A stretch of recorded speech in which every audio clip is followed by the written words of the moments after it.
Bonjour tout le monde, je vous remercie de cette invitation. Le thème d'aujourd'hui est un thème qui touche plusieurs domaines.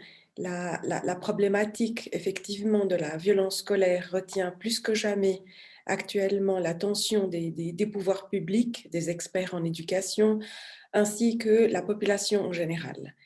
Actuellement, il y a trois grandes tendances pour essayer de résoudre cette problématique.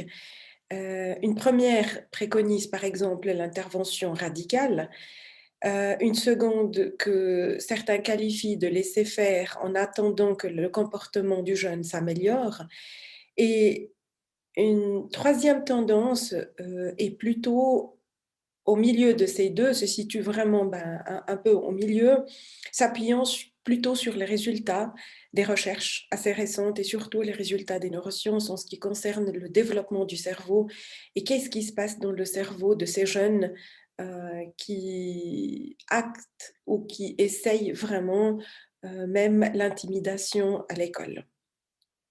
Et c'est le thème que je vais développer ces 10 prochaines minutes. Donc, il y a plusieurs vues d'ensemble, donc des structures et des dispositifs, par exemple, pour contrer la violence scolaire. Ça, je vais laisser mes collègues plutôt en parler. Dispositifs d'information, de sensibilisation, ou aussi les dispositifs donc d'intervention psychosociale mis en place dans le cadre institutionnel. Euh, et là, on va plutôt se centrer sur comment ça se passe dans le cerveau et qu'est-ce qui se passe exactement dans le cerveau de ces jeunes. Pour cela, je vais vous inviter à aller imaginer un peu cette expérience. Imaginons donc qu'il y a des petits souris, voilà, là, on le voit bien, qui sont placés dans une cage où on les laisse se faire intimider par une grosse souris agressive, assez agressive, pendant quelques minutes chaque jour. Le reste de la journée, l'intimidatrice est tenue à l'écart grâce à un séparateur transparent, donc qui se voit toujours, mais les autres rongeurs continuent de la voir et de la sentir. Rien pour faire diminuer le stress et le tout dure à peu près 10 jours. Période suffisamment longue pour engendrer un stress chronique chez la souris. Alors, qu'est-ce qui se passe par la suite? Ce qui se passe, c'est que notre cerveau renferme un dispositif de protection redoutable qui est vraiment notre barrière hémato-encéphalique. Tout ce taux de stress qui va engendrer un taux élevé de cortisol dans le sang, le cortisol, qui est l'hormone de stress, va passer assez facilement cette barrière hémato-encéphalique, une barrière qui est super bien protégée parce que ça protège vraiment notre cerveau de toutes ces molécules inflammatoires, des molécules aussi dues au stress, donc le stress de cortisol, donc tout ce qui est lipopolysaccharides et puis aussi des molécules inflammatoires qui peuvent causer tout ce qu'on peut imaginer qui a un impact assez considérable sur le corps et le cerveau. Donc, on va y revenir. Alors, tout ça, c'est vraiment lié à cette agressivité, ce harcèlement que la souris a subi pendant un moment. Une intimidation qui a une forme d'agression, là, c'était plutôt une intimidation, mais il y a différents types d'intimidation. On peut aussi voir une intimidation verbale, non verbale, comme dans ce cas, c'était vraiment non verbal, ou physique, donc agressif. Ce qui veut dire que quand les enfants jouent ensemble, ou que les enfants se mettent pour se chamailler, ou plutôt vraiment pour se bousculer ou se bagarrer, et puis tout le monde est d'accord, là c'est complètement différent. Il ne faut pas oublier aussi que le réseau social est extrêmement primordial pendant cet âge de passage entre l'enfance à l'adolescence. C'est vraiment un réseau qui est extrêmement important.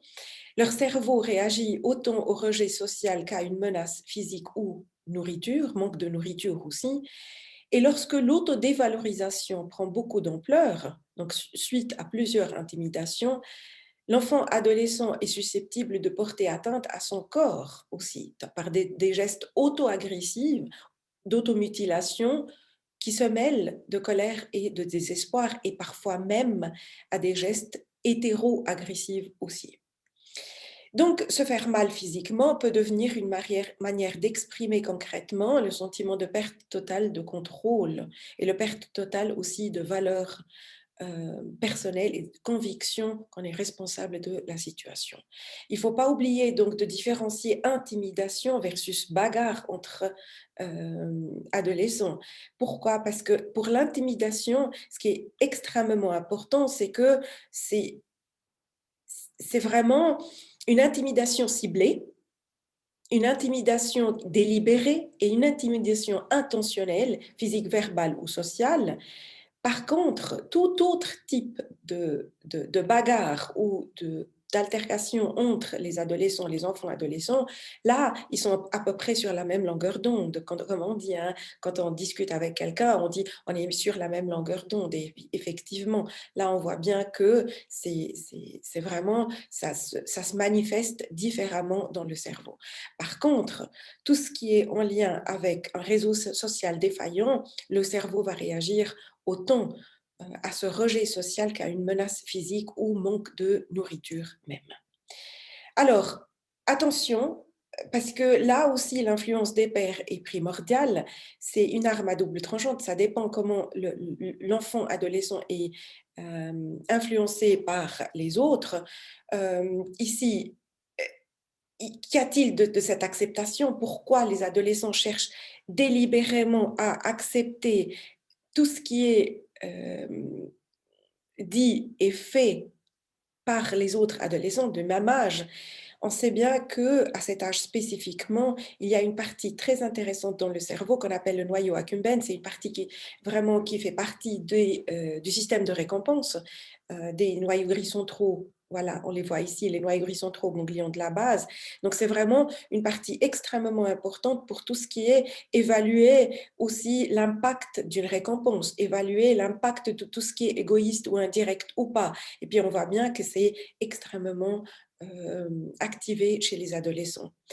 Ce qui veut dire que le rejet social, le manque d'empathie, de sympathie entre ces adolescents peut effectivement avoir des effets sur leur santé physique et mentale. On ne parle pas seulement de santé mentale, mais on parle aussi de santé physique. Rappelez-vous l'expérience des jeunes souris. Donc là, l'impact, c'était des molécules inflammatoires, donc des inflammations un peu partout dans le corps, et aussi qui ont pu traverser le cerveau pour causer des répercussions sur la santé psychique, sur la santé mentale et surtout sur l'activation d'une partie spécifique qui est considérée comme notre système d'alarme, donc l'amygdale, qui est considérée comme toujours, imaginez que vous avez toujours en état d'alerte. Donc systématiquement, vous avez cette partie et qui aussi implique une autre partie, le thalamus, qui est nos cinq sens, c'est-à-dire qu'on est toujours, donc l'ado qui est intimidé est toujours en état d'hypervigilance permanente, en état de menace permanente, même en l'absence de la personne qui l'intimide ou en l'absence. Donc, ce qui va générer le long de ces connexions cérébrales, cette activité de grande vigilance, de peur, signe. Alors voilà, donc c'est ce qu'on aura comme réponse, c'est ce qu'on aura comme signe d'intimidation. Tout ça, c'est ce que les parents vont voir, les éducateurs, les adultes qui entourent l'enfant ou l'adolescent. Et la réponse, c'est quoi? La réponse, c'est que tellement que ces molécules de cortisol, ces molécules anti-inflammatoires ou inflammatoires qui vont circuler, vont à un moment donné empêcher notre big boss, donc ça c'est vraiment la partie pensante, la partie de prise de décision de notre cerveau, vont l'empêcher complètement de réagir. Et l'impact sera parfois aussi au-delà, comme on l'a très très bien dit, au-delà du cerveau, pour toucher le corps en entier. Donc là, on voit bien l'impact de la tristesse, par exemple, et tout autre type d'émotion. Donc imaginez, ces jeunes auront donc tout ce qui est colère, peur, dégoût, donc toutes ces honte, un sentiment de honte, un sentiment de culpabilité, tous ces différents sentiments qui vont aller un peu partout dans le cerveau et puis dans le corps aussi. Et là, les conséquences seront beaucoup plus manque de sommeil, manque de capacité de concentration à l'école, une impression de menace persistante qui va empêcher, comme on a dit, le frontal de fonctionner. Et là, on comprend mieux maintenant les comportements sociaux, comment ça s'explique donc dans le cerveau, et que le cerveau apparaît effectivement comme le substrat biologique qui conditionne donc la sociabilité et puis la psychologie humaine, et qui a un impact assez considérable sur le corps tout entier, sur la santé physique et psychique. Donc, comme perspective future, ce qu'on peut imaginer, c'est vraiment planifier initiative, ce qui comprend d'en définir le contenu, le cadre d'évaluation et le plan de viabilité aussi, mobiliser des multiples intervenants à caractère multidisciplinaire, exactement comme le colloque d'aujourd'hui, faire participer les élèves, ça c'est une partie très très importante. Quand on est partie prenante dans un processus, on veut vraiment que le processus arrive à bout. Donc là, faire participer les élèves à l'élaboration et à l'exécution de ce programme, traiter des multiples facteurs de risque et de protection qui vont toucher tout ce qui est sphère biopsychosociale de ces jeunes à risque ou en difficulté, adapter l'information et les sujets de discussion selon l'âge, enfant ou adolescent, intégrer une perspective sexo-spécifique, le genre dans le cerveau est différencié à cause des hormones sexuelles, donc aussi adapter et intégrer cela aux filles et aux garçons, intervenir dès l'apparition des comportements visés, intervenir le plus tôt possible et concevoir des interventions durables et adaptables. Il ne faut pas oublier donc que chaque enfant a le droit absolument de se sentir en sécurité à la maison et partout, à l'école, dans la rue. C'est vraiment une convention des Nations Unies. L'expérience de l'intimidation n'est pas un mal nécessaire que chaque enfant doit subir ou les quelques types d'enfants, les hypersensibles ou autres enfants qui n'arrivent pas à être comme les autres, les neuroatypiques par exemple. Donc là, on fait appel vraiment à tout ce qui est une intervention qui doit cibler directement.